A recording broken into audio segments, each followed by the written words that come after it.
Delhi Capitals coach Ricky Ponting believes wicketkeeper batsman Rishabh Pant has turned things around for him during the training session ahead of IPL 2020 and will deliver sensational performances this year as well. Ponting further went on to add that Delhi have a really balanced side going into the 13th edition of IPL 2020. We really have a balanced side. There is a lot of competition for middle order slots. Rahane gives us more depth to our batting, he said. The Delhi Capitals will be looking to win their first IPL title this year. They are yet to reach the final and will be eager to book a place in the top 2 this year in the UAE. Oh, look, certainly. I mean, every season, every game that any of these guys play is always an important game for them.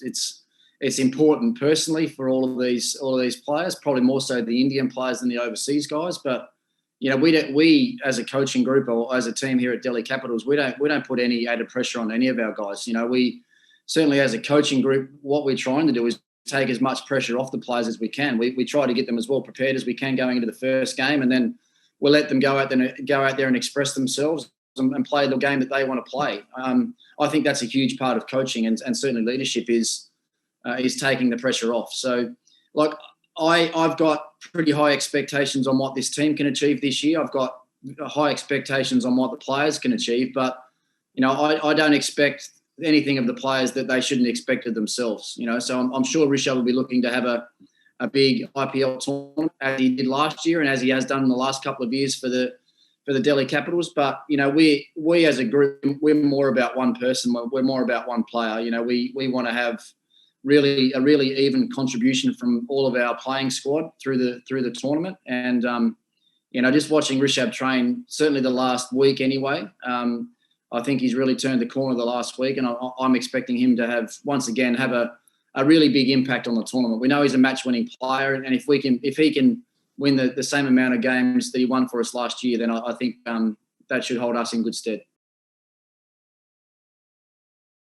It has been challenging this year, especially because it's pretty much unusual for us. We are used to staying out in the sun for almost 6 hours every day. But yeah, being in the biosecure bubble and following the protocols, it's a new thing for us. And, as a human being, it's really difficult to follow each and every aspect of whatever the rules are. But we are seeing to it that we give our best efforts to, follow each and every rule. And at the same time, we are trying to, come together as a team.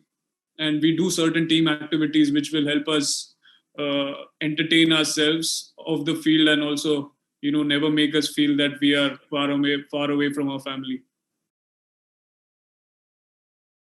Yeah, I think what we've seen so far, I think the conditions might, as Shreyas was alluding to then, I think the conditions might change quite a bit through the tournament. With only the 3 venues being used here in Dubai, I think there's 24 games going to be played in this stadium.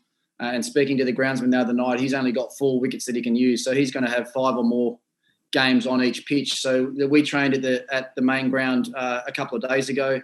There was a lot of grass on the wicket, a lot of green grass on the wicket. I think by the time the game comes around tomorrow, there might be a little bit of that grass cut off. But I think at the initial part of this tournament, we might see the seam bowlers have a little bit of an impact. And then I think as the tournament goes on, I think the wickets will slow down and probably start to spin a little bit more. So, look, that's been our reading on the conditions so far, but we'll have a better idea tomorrow once we get to the ground. But I'm expecting that certainly in the first part that there won't be a lot of spin on offer, certainly here in Dubai anyway.